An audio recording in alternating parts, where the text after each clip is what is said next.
वक्त की सबसे बड़ी खबर घाटशिला से आ रही है, जहां पे आज वोटिंग हो रही है और कहा जा रहा कि घाटशिला में मतदान के दिन टाइगर जयराम महतो की पार्टी जेल कैम ने बड़ा खेला कर दिया है।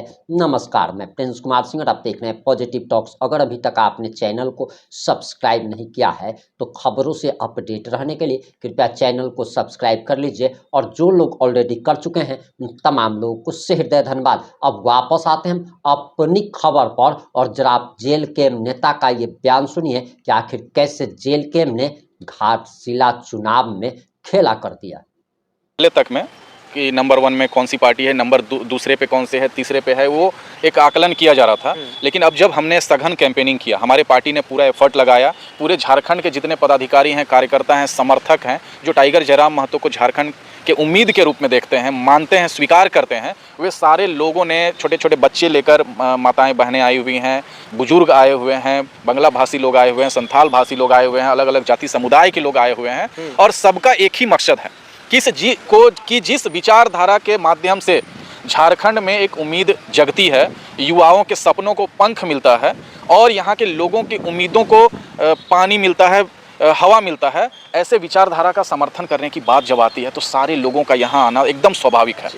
दूसरे राजनीतिक दल रैलियाँ कर रहे हैं, बड़ी बड़ी चुनावी सभाएं कर रही हैं, हेलीकॉप्टर उतर रहे हैं, बड़ी बड़ी महंगी गाड़ियों का काफिला घूम रहा है। लेकिन मेरा कहना है कि इस तरीके का अगर आप इलेक्शन कैंपेन करते हैं, उससे आम आदमी को क्या फ़ायदा है। जो चुनावी सभाएं हो रही हैं, जिसमें एसी घरों से निकले हुए लोग हेलीकॉप्टर से पहुंच रहे हैं और बड़े बड़े दावे कर रहे हैं, सम्मान दिलाने की बात कर रहे हैं, कभी उस भीड़ में खड़ी हुई उस माता के बारे में किसी ने चिंता की जिसका बेटा आज से कई वर्षों पहले यहाँ से पलायन कर चुका है? उस भीड़ में खड़ी हुई जो पत्नी है, उसका पति बेंगलोर में, चेन्नई में, नागपुर में काम कर रहा है, उनकी चिंता कोई कर रहा है क्या? उनकी बात कोई सुन रहा है?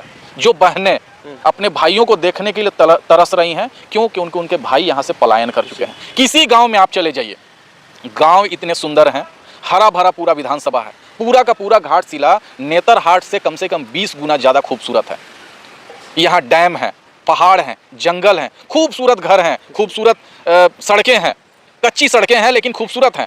लेकिन यहाँ के लोग जितने सरल हैं, सहज हैं, उनकी भाषा इतनी अच्छी है, लेकिन उनके चेहरों पे निराशा है। निराशा किस बात की है? कि उनके घर का बेटा, भाई, पति, पिता उनके साथ नहीं रहता। पेट चलाने के लिए, आजीविका चलाने के लिए वो लोग बड़े बड़े शहरों में दिहाड़ी का काम करते हैं, मजदूरी का काम करते हैं, और वहाँ से पैसा इनको भेजते हैं। अब एक परिवार जिसका अपना संतान, जिसका अपना घर का मुखिया उनके साथ नहीं रहता है, आप खुशी की उम्मीद कर सकते हैं क्या? नहीं। हर बार जब घाटशिला की बात आएगी तो यूरेनियम का खदान का जिक्र होने लगेगा, हिंदुस्तान कॉपर लिमिटेड का बात होने लगेगा, खनिज का बात होने लगेगा। अरे भाई, यहाँ के जंगलों को काट के, यहाँ के पहाड़ों को खोद के, यहाँ के नदियों से सोना निकाल के आप कब तक बेचेंगे? बेच के ही आपका परिवार कब तक चलेगा? आपको मैं बताना चाहता हूँ, आपके चैनल के माध्यम से बताना चाहता हूँ कि घाटशिला विधानसभा के गांव इतने खूबसूरत हैं कि अगर गांव के एंट्री पे 20 रुपये का टिकट लगा दिया जाए ना, तो टूरिस्ट यहाँ पे 20 रुपये का टिकट लेंगे और इन गाँव को देखेंगे। इतने सुंदर गाँव हैं, घरों में सुंदर कलाकारी किया हुआ है, यहाँ के लोग इतने सुलझे हुए हैं, आप जब इनके पास जाते हैं तो गर्मजोशी से वो स्वागत करते हैं। इतना सुंदर पूरा घाटशिला विधानसभा है। क्या टूरिज्म का डेवलपमेंट यहाँ नहीं किया जा सकता था? क्या यहाँ पे ही यहाँ के युवा यहीं पे कार्यरत होकर स्वरोजगार करके क्या अपने परिवार का भरण पोषण नहीं कर सकते थे? हमें तो आश्चर्य होता है कि 25 साल में जो जेएमएम रहा, कभी बीजेपी रहा, उन लोगों ने किया क्या? किस सरकारी योजना का इम्प्लीमेंटेशन के लिए उन्होंने मेहनत किया? किस गांव को डेवलप करने के लिए उन्होंने मेहनत किया? सारे गांव की स्थिति एक है, सारे परिवारों की स्थिति है, सभी लोग यहाँ पलायन का दंश झेल रहे हैं। स्कूलों की स्थिति खासकर कहना चाहता हूँ कि जो स्कूल की स्थिति है, बच्चे स्कूल नहीं जा पा रहे हैं, शिक्षक नहीं है, स्कूलों का भवन जर्जर हो चुका है। ये बदहाली, ये तंगहाली और ये दंश घाटशिला विधानसभा झेल रहा है। अच्छा, एक चीज़ बताइए, यहाँ पे जो बड़े बड़े राजनीतिक दल हैं, आपने जिक्र किया कि हेलीकॉप्टर से उतर रहे हैं, आपके सुप्रीमो साहब तो पैदल मार्च कर रहे हैं, तो कैसे लोग आपकी तरफ अट्रैक्ट होंगे? लोग तो हेलीकॉप्टर देखने जाते हैं, भीड़ हो जाती है। आप लोग जब गाँव में घूम रहे हैं, पैदल मार्च कर रहे हैं, तो क्या लगता है कि घाटशिला में भी वही जनसैलाब उमड़ता है जिस तरह से जो है अदर जगह पे आप लोग, जैसे रामगढ़, हजारीबाग, रांची, ऑल ओवर जगह पे, तो ये घाटशिला एक पिछड़ा हुआ महसूस करता है? हमेशा लोग कहते हैं घाटशिला पिछड़ेपन का शिकार बना हुआ है, और ये 25 सालों की झारखंड की दशा दिशा को देखें तो सत्ता नेता सब बदल गए, लेकिन घाटशिला की तस्वीर नहीं बदली। जयराम महतो के आने से, जेल कैम के आने से क्या ऐसा परिवर्तन होगा? आपको क्या लगा? ये चीज़ें आप समझ पा रहे हैं और ये चीज़ें आप बता पा रहे हैं क्योंकि आप यहाँ घूम रहे हैं, आप अपनी आंखों से देख रहे हैं, आपके कैमरे से देख रहे हैं, आपकी टीम के साथ आप अलग अलग गाँव में घूम रहे हैं। आपने खुद भी यह महसूस किया है कि यहाँ पिछड़ापन है और आज भी घाटशिला विधानसभा अन्य विधानसभाओं की तुलना में कई वर्ष पीछे चल रहा है। विकास के मापदंडों पे घाटशिला अलग अलग जगहों पे पिछड़ा हुआ दिखाई देता है। ये आप भी स्वीकार करते हैं, तमाम चैनल के लोग स्वीकार करते हैं, और जो यहाँ पे ग्राउंड में वर्क कर रहे हैं, जो गाँव में घूम रहे हैं, जो मोहल्लों में घूम रहे हैं, टोलों में घूम रहे हैं, जो आम आदमी से मिल रहे हैं, जुड़ रहे हैं, उनका दुख दर्द सुन रहे हैं, वो सभी लोग इस बात को स्वीकार करते हैं कि घाटशिला का विकास 25 सालों में और बेहतर किया जा सकता था और कई तरीके से और कई लेवल पे इस विधानसभा का डेवलपमेंट किया जा सकता था, लेकिन इस पर कोई वर्कआउट नहीं किया गया है, कोई मेहनत नहीं किया गया है। अगर घाटशिला विधानसभा के किसी एक क्षेत्र में या किसी एक योजना के सेगमेंट में भी अगर काम किया जाता तो घाटशिला का मतलब डेवलपमेंट किया जा सकता था। लेकिन एक चीज़ ये भी कहा जा रहा है कि जेएलकेएम को हमेशा भटकटुआ के नज़र से क्यों लोग देखते हैं। जब आप लोग यहाँ पे धमक रखी तो कुछ चीज़ें जो है ऐसा हुआ कि पहले जो एक्टिविटी चल रहा था उसमें थोड़ा सा निराशाजनक मिला, क्योंकि कुछ ऐसे जगह आदिवासी आज तक जो घाटशिला विधानसभा में होता आया था, 2-4 यहाँ बड़े ग्राउंड पे मुख्यमंत्री का या सरकार के बड़े नेताओं का चुनावी सभा हो जाता था, चुनाव खत्म हो जाता था। अगर जेएलकेएम पार्टी भोटकटवा है तो पूरा आजसू यहाँ क्यों उतरा हुआ है, पूरा बीजेपी क्यों उतरा हुआ है, कितने पूर्व मुख्यमंत्री पूर्व मंत्री यहाँ उतरे हुए हैं, जेएमएम का पूरा कुनबा उतरा हुआ है, हेमंत सोरेन उतरे हुए हैं, कल्पना सोरेन उतरी हुई है, यहाँ पे पूरा बीजेपी पूरा जेएमएम का जितना अलायंस है इंडिया और एनडीए सब यहाँ पे उतरे हुए क्यों? सिर्फ और सिर्फ जेएलकेएम से मुकाबला करने के लिए। क्यों? क्योंकि जेएलकेएम के पास इतनी बड़ी टीम है, इतनी बड़ी कार्यकर्ताओं के समर्पित कार्यकर्ताओं की फौज है कि एक एक बूथ, एक एक परिवार और एक एक व्यक्ति से जेएलकेएम के नेता और कार्यकर्ता डायरेक्ट कनेक्ट कर रहे हैं। और एक चीज़ और बता दें, इस चुनाव में परिणाम क्या आएगा, कौन जीतेगा कौन हारेगा, ये तो 14 तारीख को पता चलेगा। लेकिन अभी अगर आप ग्राउंड सर्वे कर लें तो दिल जीतने की बात है, तो जेएलकेएम यहाँ के लोगों का दिल जीत चुका है। और चुनाव जीतने के लिए दिल जीतना पहली सीढ़ी है, पहली सीढ़ी हम लोग हासिल कर चुके हैं। 2 दिनों को का बस खरीद फरोख्त हमें रोकना है, दारू हड़िया पैसा का जो खेल 2 दिन होता है उसको बस रोकना है, और यही दिल जीतना का कन्वर्सन हमारा चुनाव जीतने में भी होगा, इसकी भी गारंटी हम लोग ले रहे हैं। लेकिन ये भी तो आपने जिक्र करा कि आजसू क्यों इतना ज़्यादा दमखम के साथ घाटशिला में उतरी हुई है। आजसू तो एनडीए का गठबंधन का एक पार्ट है, तो क्यों ना आए? आप लोग जेएलकेएम को थोड़ी टारगेट करने के लिए आप पहुंचे हुआ है, उन लोग तो अपने एनडीए जो बीजेपी है उसको समर्थन करने आया है। क्षेत्रीय पार्टी के गठन का आधार क्या है? अगर आप झारखंड नामधारी पार्टी हैं और आप राष्ट्रीय पार्टियों के साथ में जोंक की टाइप से चिपके हुए हैं और आप उनके धन से, उनके स्ट्रेटेजी से, उनके चुनावी मुद्दों के आधार पे आप काम कर रहे हैं, तो क्षेत्रीय लोग आपको क्यों वोट दें?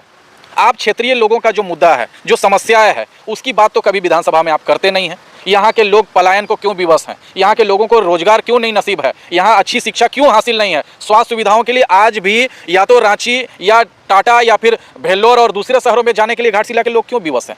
इन मुद्दों पे बात करने के लिए जो सबसे संघर्षशील पार्टी दिखाई देती है वो जेएलकेएम पार्टी है। और वोटकटवा कौन है ये पिछले विधानसभा चुनाव में हमने स्पष्ट जाहिर कर दिया है। जो वोटों का प्रतिशत आया उस आधार पे आप आकलन कर लीजिए कि वोटकटवा कौन है। अच्छा, एक चीज़ बताइए, आप लोग कहते हैं गरीब का पार्टी है जेएलकेएम, सैकड़ों की संख्या में जब आपके पीछे काफिला चलता है टाइगर के पीछे, तो वो कहाँ से आते हैं? दूसरी बात ये भी सवाल कर रहे हैं विपक्ष के नेता कि बड़े बड़े होटलों में रुकते हैं और कहते हैं कि हम गरीबी में जी रहे हैं, हम जो है गरीब के घर में रुक के जो है चुनाव प्रचार कर रहे हैं। कुछ लोग ये भी कह रहे हैं कि होटल क्रूज जैसे नामक होटल में आप लोग रुक के जो है चुनावी प्रचार को अभी जो है आप लोग कर रहे थे। तो ये कहाँ तक सत्यता है? इसमें कितना ज़्यादा आप समझ पा रहे हैं कि ये साजिश है या फिर सही है? जो लोग होटल क्रूज, हमने तो नाम भी नहीं सुना है, लेकिन जो लोग जहाँ रुक रहे हैं उसका फोटो विजुअल्स भी उपलब्ध कराया जाए। जो हमने देखा है कि माताएं बहनें जमीन पे दरी बिछा के सो रही हैं, ठंडे का समय है, छोटे छोटे बच्चे उनके साथ में सो रहे हैं, एक साथ खाना बन रहा है,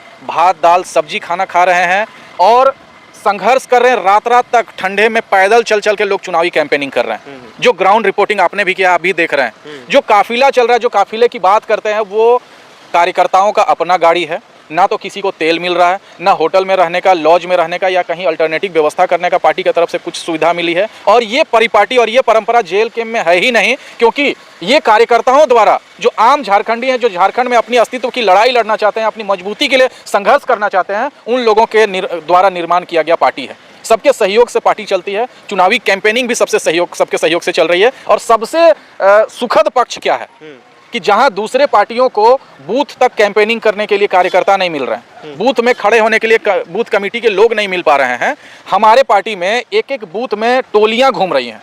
20, 25, 50 लोगों का संख्या एक एक बूथ पे कैंप कर रहा है। तो इतने कार्यकर्ता क्यों आए? क्या पैसे से लाए गए?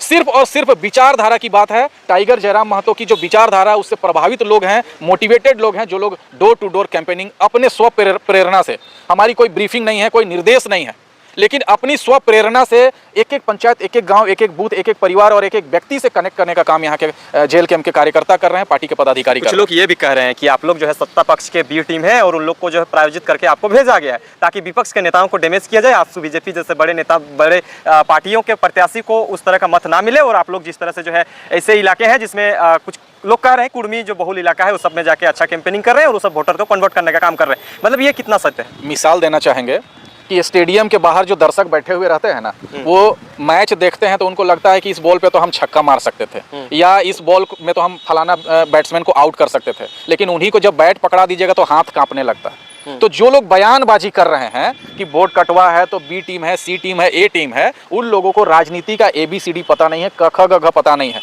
नहीं तो उनको इस बात का एहसास होता, अनुमान होता और इस बात से वो वाकिफ होते कि जो पार्टी अपने दम पे, बिना किसी गठबंधन के, सिर्फ और सिर्फ अपने दम पे पूरा विधानसभा चुनाव लड़ती है और 8 से 10% वोट लाती है, वो वोट कटवा कैसे? उसको वोट जोड़वा बोलते हैं। हम लोग वोट जोड़वा हैं, हम लोग जाति और पार्टी के नाम पे जो भेद किया जाता है उस भेद को खत्म करने वाले लोग हैं। हम लोग जोड़ने की राजनीति करने वाले लोग हैं। जो जातियों के बीच में, धर्म के लोगों के बीच में जो खाई बनाने का काम किया जाता है दूसरे राजनीतिक दल के द्वारा, उस खाई को भरने वाले हम लोग हैं। हम लोग झारखंडियों को एकजुट करने वाले लोग हैं और हमारी राजनीति अलग तौर तरीके से चलती है। जो दूसरे लोग पैसे के दम पे, दारू हड़िया मुर्गा के दम पे, होटलबाजी के दम पे जो लोग राजनीति में टिके हुए हैं, वो समर्पित होकर जो लोग पार्टी में और राजनीति में समर्पित होकर बदलाव के लिए लड़ रहे हैं, उनके साथ उनकी कोई तुलना नहीं की जा सकती और ना ही वो उनके मेहनत का अनुमान लगा सकते हैं। कितना वोटों से जीत रहे हैं या हार रहे हैं जेल कैंप? देखिए, अभी हमने थोड़ी देर पहले भी कहा कि हमने लोगों का दिल जीता है और चुनाव भी वही जीतता है जो लोगों का दिल जीतता है। तो हम लोग चुनाव जीत रहे हैं। हमने यहाँ के 100% लोगों से अपने आप को जीत के करीब कनेक्ट करने का, हाँ बिल्कुल हम लोग जीत के करीब हैं। लेकिन हाँ, अल्टीमेटली जनता का आशीर्वाद किसके तरफ जाता है ये चुनाव परिणाम के बाद स्वतः स्पष्ट हो जाएगा। क्या देखने को मिला? टाइगर जब यहाँ पे सभा तो नहीं कर रहे थे, जो है लोगों के साथ मेल मिलाप कर रहे थे, तो लगा कि घाटशिला में भी टाइगर का कुछ क्रेज है। हमने भी देखा, लेकिन आप क्या समझ पाए? क्योंकि आप अलग जगह कैंपेनिंग कर रहे थे, टाइगर अलग जगह कैंपेनिंग कर रहे थे, अलग अलग नेता आप लोग अलग अलग जगह कैंपेनिंग कर रहे थे। तो जयराम महतो के नाम से क्या वाकई भीड़ उमड़ रही है? उनके विचार से जो लोग प्रभावित हैं, उनके विचार से लोग जुड़ रहे हैं, घाटशिला वासी, आपको समझ आया?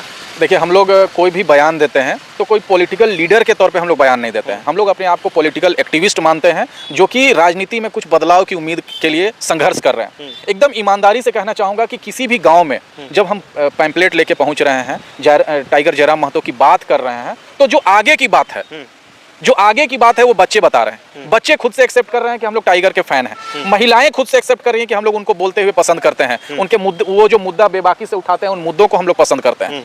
तो हमें आगे का बात जो है बोलने का जरूरत नहीं पड़ता है। जो विस्थापित लोगों के लिए संघर्ष कर रहे हैं, जो मुआवजा दिलाने की बात हो रही है, जो स्थानीय नीति की बात हो रही है, नियोजन नीति की बात हो रही है, विधानसभा में यहाँ झारखंड के लोगों की चिंता हो रही है, यहाँ के झारखंडियों को मजबूत करने की बात हो रही है, ये तमाम सोशल प्लेटफॉर्म पे, प्रिंट मीडिया पे, इलेक्ट्रॉनिक मीडिया पे आम जनता तक पहुँच रहा है। तो हम लोग सिर्फ जिक्र कर रहे हैं कि हम लोग जेल कैंप से आए हुए हैं और इतना गर्मजोशी से यहाँ के लोग हमारा स्वागत कर रहे हैं कि हमें यह महसूस हो जाता है कि टाइगर जयराम महतो अब लोगों के दिलों में बसने लगे हैं। लोग उनको झारखंड का मसीहा के तौर पे स्वीकार करते हैं, मानते हैं। और इन लोगों को अगर उम्मीद है किसी नेता पे, राजनीति के माध्यम से अगर कोई नेता बदलाव ला सकता है या आम जनजीवन को दुरुस्त कर सकता है, आम लोगों के समस्याओं के लिए लड़ सकता है, तो इकलौते उम्मीद टाइगर जयराम महतो दिखाई देते हैं। ये आपने जेल के नेता का पूरा बयान सुन लिया होगा। अब आपकी क्या प्रतिक्रिया है? अपनी प्रतिक्रिया जरूर दीजिएगा। जुड़े रहे हमारे साथ। जय हिंद, जय भारत।